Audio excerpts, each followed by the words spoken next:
Good morning to you. I'm Todd Duplantis, and we are live this morning from the HCCTV studios. Good to have you with us for Up to the Minute. We've got your HCC news and information for the next half hour and some special guests on the way. It's a Friday, hashtag Finally Friday. It's also Film Friday around here, and we've got some special guests who will join me in just a few moments to talk about that. So, you're watching us now live on Facebook and YouTube. You can check us out every morning when HCC is in session, just about every morning, 10 a.m. On social media. Look for us as Houston Community College District. We're all across social media. We're on LinkedIn, we're on Twitter, Instagram, Facebook, of course, and you can watch us anytime under Houston Community College District. Make sure you subscribe to our YouTube channel. You'll get notifications when this show is live and we post other shows.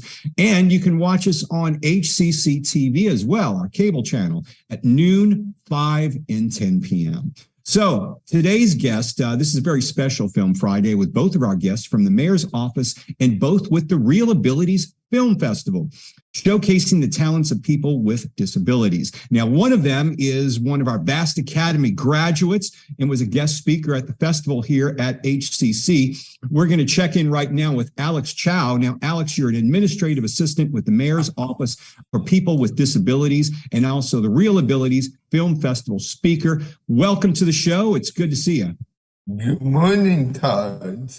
Well, thank you for being here, Alex. I'm looking forward to talking to you. We're going to check in with you in about 10 minutes, so stick around.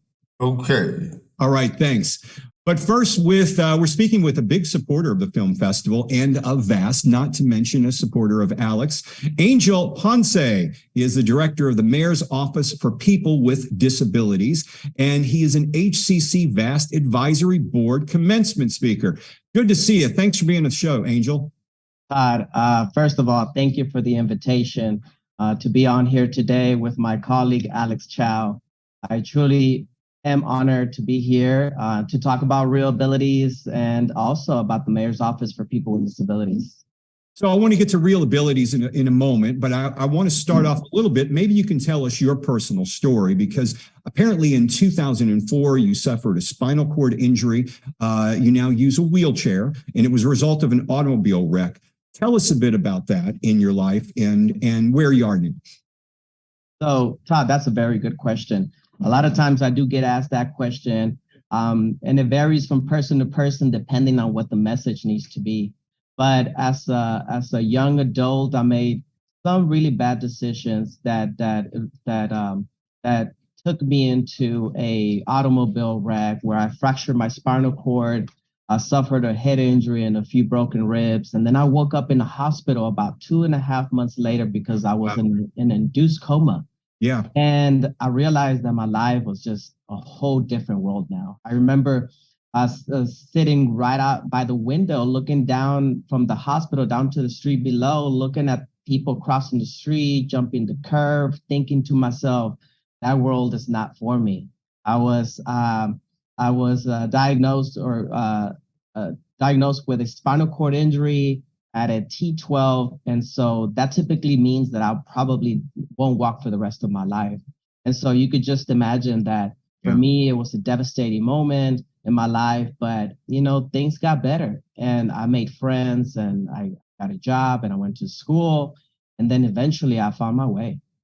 Well, one person obviously you impressed was our mayor, Sylvester Turner, because he quoted, "Angel understands the importance of equal participation and full inclusion of all citizens, including citizens with disabilities." How did it come about where you were able to land the job you have now with the mayor's office? So I started off with the city as an intern. I wanted to serve my community, and the best way to do that was to do volunteer work. And I found that through an internship program with the city of Houston, I was able to do that. And so I came on, first of all, with the mayor's anti-gang office. And I started doing presentations and talking to kids and helping kids get out of gangs and stay away from drugs. And so that's where I started off at the city. And then I applied for a position for administrative assistant. And then I got that gig. And then from then on, I was able to acquire the skills and the abilities that I needed to take me into the next phases in my life.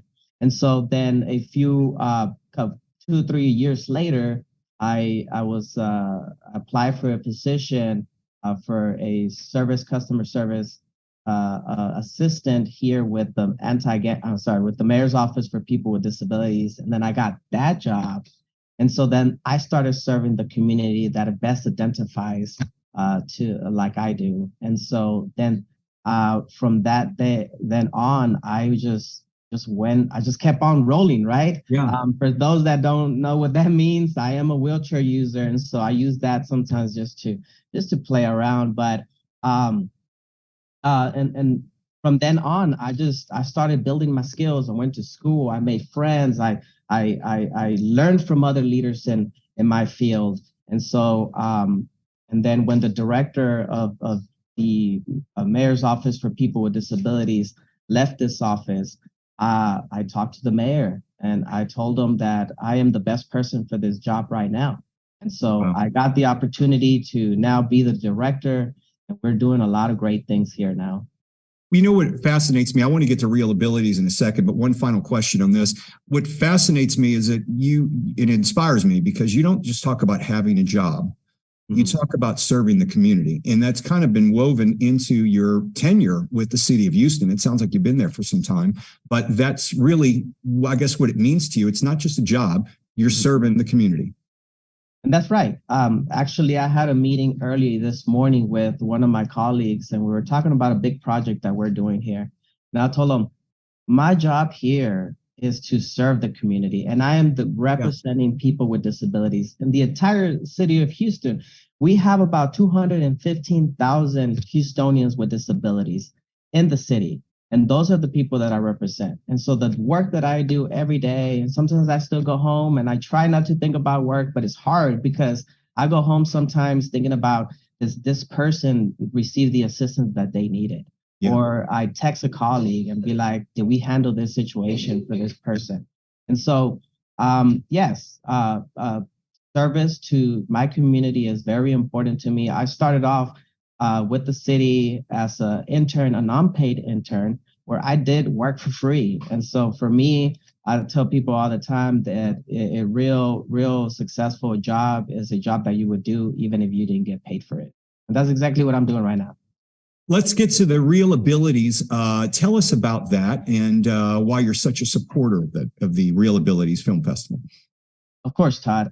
So the ReelAbilities Houston Film and Arts Festival is typically hosted in February. And this year just ended, but we celebrated the festival's 10th anniversary. So when the JFS Houston Alexander Institute for Inclusion started the festival, we hope that to speak to Houstonians about full inclusion in places of faith, the workplace, places of government, and to organizations. And Mayor Sylvester Turner and the city quickly embraced the festival, and it has been a huge success since then.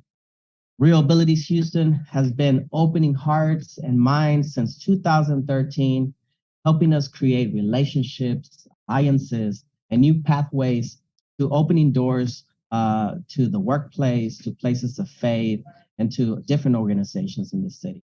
And so that's what ReelAbilities is all about. It's embracing and acknowledging and bringing awareness to Houstonians with disabilities and the qualities and skills that they have. And that's why I'm a big supporter. You've also, you're involved with our VAST Academy as well. Is that where is that how you met Alex? Actually, I met Alex when he came in the office one day to offer coming on as a volunteer. And so that's how Alex also got involved with the mayor's office. Is he came in, he wanted to show his service to the community because he identifies as somebody with a disability, and he wanted to serve the community that he best represents. And so that's how I met Alex. But during the few years that I've known Alex, I've seen him go through his time at HCC VAST Academy and his time now as a professional working for the mayor's office for people with disabilities. I'm just very proud of him. Well, you are also on the advisory board for VAST as well? Yes. So as director of the mayor's office for people with disabilities, My role, and as well as my team, is to understand that there are barriers that sometimes attempt to hold people back with disabilities from living fully inclusive and successful, meaningful lives. And so when Sue Maraska, the director, and Norma Perez approached me with the invitation to serve as their VAST Academy commencement speaker, I was really thrilled and excited because both in my work and in my personal life, I encourage those around me to lead and lead programs and services that allow people to be successful and happy. And that is what VAST Academy is all about. So with the leadership of Sue, VAST Academy does provide students with intellectual and developmental disabilities the opportunity to earn certificates, get involved in different courses, career readiness credentials. And so when I see Alex do all the things that he is doing now, it makes me feel really positive about all the other students, right, at VAST Academy. And so that's why I'm involved, and that's why I dedicate my time to this program. Well, we appreciate all the work you do for the city, for the community, and you know, VAST is very near and dear to all of us here at HCC. At HCCTV, we assist them with their graduation and getting it televised and all that stuff. So I'm sure I'll be seeing you there. Do you have a few minutes? Maybe you can stick around. If you do have a little bit of time, we'll bring Alex into the conversation. Of course, I'll stick around. Thank you. All right, no problem. Alex, good to see you. We've got Alex Chau, the Administrative Assistant for the Mayor's Office for People with Disabilities, ReelAbilities Film Festival speaker, and HCC VAST alum, and our Film Friday guest. Welcome to the show, Alex. Tell us about your job at the Mayor's Office for People with Disabilities, and what is your position, and how do you like working there? I enjoy working at MOPD for the past 2.5 years as an intern with them at almost 2 years. In my job, I do data entry, research, and other tasks around the office. I also help out with the Houston Park and Rec Department at the information booth in the central lobby. I greet people and answer some, and sometimes I help out with adults. Well, Alex, let me ask you this. You went to VAST Academy. How did it prepare you for your current job? It taught me communicating skills, like how to communicate in a professional manner and how to be independent as a doctor. I also learned new computer skills. Additionally, that's helped me get my internship at MOPD. And you're also involved with the ReelAbilities Film Festival as well, Alex. And speaking of real education events at schools as well, correct? Yes. This past year was my fourth year being a real education speaker. It was a sometime begin to DAS and other students at HCC and part of real education. And I told them about my life, about my time at about growing up with someone with a disability, and also give them a little inspiration. What do you like the most about being a speaker at these events? What I love is that I share my joy and have my abilities in my life and how it impacts the people around me. Well, I want to bring Angel back in because obviously when you first met Alex, he impacted you a lot too, because you were saying Alex came into your office wanting to just work as an intern for free. just to get some experience. But you also mentioned, again, that thing about service. He wanted to serve the community. Is that what you noticed about him too? That is one of the first things that I noticed about him was that he wanted to be involved, that he wanted to participate, that he cared for the community. Even now, Alex does a lot of stuff for us. He is very involved in the administrative side of MOPD. He actually puts together our meetings and does our talking points and talks to us about special or any hot topics that are going on in our community. He also works with us to make sure that our Houston Commission on Disabilities is on track, that our website is looking good. And so, when I look at Alex, and I immediately now think about, the VAST Academy commencement that is coming up. Whenever I was first approached, I immediately felt devoted. And I felt full of passion to be able to share a message of how sometimes as people with disabilities, we face barriers in workplaces, right? And so when Alex came in, I didn't see a disability. And so that's what we hope to accomplish through the work that we do.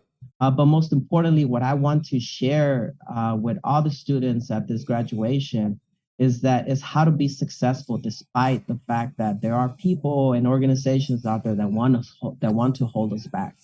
And so I'm very happy, very enthusiastic about the opportunity to share a message, but most importantly, because I want to see more Alex Chaus in this world. And that's exactly what I see with VAST Academy. Alex, did you have a favorite film from the ReelAbilities Film Festival? What was your favorite film? Yes, I did. My favorite film with Henry O. He is a visually impaired Facebook book color commentator for the Tampa Bay Rays. I actually got to meet Henry O. at Gallery Furniture a couple of years when he did a Facebook Live video with Mattress Mac. That's incredible. I mean, Mattress Mac's another big proponent for VAST and HCC as well. So he's a good friend of the show and the college as well. Gentlemen, I appreciate you both being here. Once again, it's inspiring to me.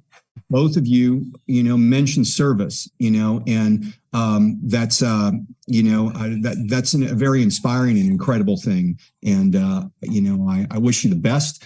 And I'm sure I'm going to see both of you at the VAST graduation coming up later this month.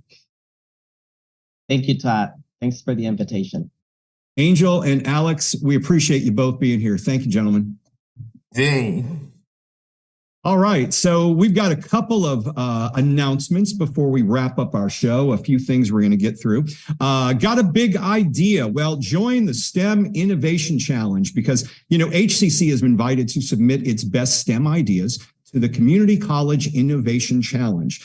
Students and faculty are encouraged to bring ideas together with teams that can put together a competitive submission. Those are due at the end of March, but info sessions are being held next week to explain more about them.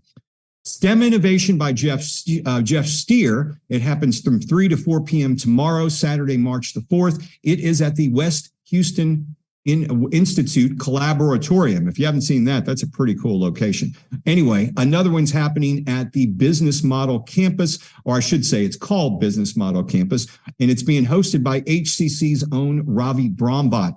It happens to 4 to 6 p.m. Monday in March. Well, I'll get you a date on that. HCC Central's College. Look in our post after the show. We'll have all the information on that. Virtual hybrid sign up is available as well. You don't have to be a STEM student or faculty to participate. Registration information is going to be in our post after the show along with that date. Okay, new rules. Bulk communications policy is changing. Beginning Monday, March the 6th, HCC will launch new procedures regarding sending bulk digital email messages to students and the community. This will help safeguard essential college communications and keep messages from being blocked by major email providers. Communications to 50 external individuals or more must be submitted through the shared services portal. It's easy. You can find it at hccs.edu/snow. It has to be submitted 10 working days in advance and be approved by the vice chancellor or administrator responsible. See our post after the show. I know it's some new rules, but we've got to get these straight here. But see the post after the show for more information on that. Okay. Love Shouldn't Hurt. It's a counseling services presentation. That's HCC Counseling Presentation is offering a virtual presentation by the Houston Area Women's Center called Love Shouldn't Hurt. It's on noon, Tuesday, March the 7th. That's this coming Tuesday at noon. Check our post after the show. You can register and attend this. Okay, it's tax season. I know we all hate it. Certainly not my favorite time of the year, but HCC financial coaches have partnered with AARP Tax Aid Foundation to offer free, that's right, free income tax filing. It's a pretty good deal. It happens Tuesday and Thursday, March 7th and 9th. Visit the link in our post after the show for more information on how you can prepare for your appointment. And it is March Madness. Go Cougs. We'll say that one more time. By the way, you didn't see the last game. They won their last game. So I think they're like 28-2 right now. And going into the tournament, not yet March Madness, but they'll go into the their final AAC tournament. So that's going to be happening as well. Pretty cool stuff for that. Anyway, I digress. HCC Central Wellness Center is launching a full lineup of March Madness events. So save the following dates, and there are more to come. There's a 3-point shootout on March the 8th. 11 a.m. to 3 p.m. That's going to be on a Wednesday. For more details, you can email our good friend Daniel Lawson, and we'll have his email address in our social media post after the show. So summer, oh, get this. Wow. What happened to spring? I mean, it just seemed like a month ago we were talking about the beginning of spring 2023 because a month ago we were talking about the beginning of spring 2023. But anyway, we are talking about summer registration here at HCC. I know. Crazy, right? Summer registration starts Monday, March 6th, but HCC is still offering smaller, more intensive spring sessions. You can still get some credit hours in before we wrap up the semester and move on to the summer. All courses offer in-person and online options. 5 ways to learn. You probably know about them, but we'll go through them anyway. Online anytime where there's no established class meetings, times unless listed. Online on a schedule. Your meeting time is set. Course meets online. You can interact with the professor, interact with your classmates. A lot of students like that. There's hybrid, which is a lecture meets partially face-to-face and sometimes virtually. There's also hybrid lab, where there's laboratory and studio courses, and you can do some of it online, some of it in person. And there are the traditional in-person classes on our campuses across the district. All that is open. There are shorter sessions. They're very intense, but you can still get some credit hours in before we wrap up the semester.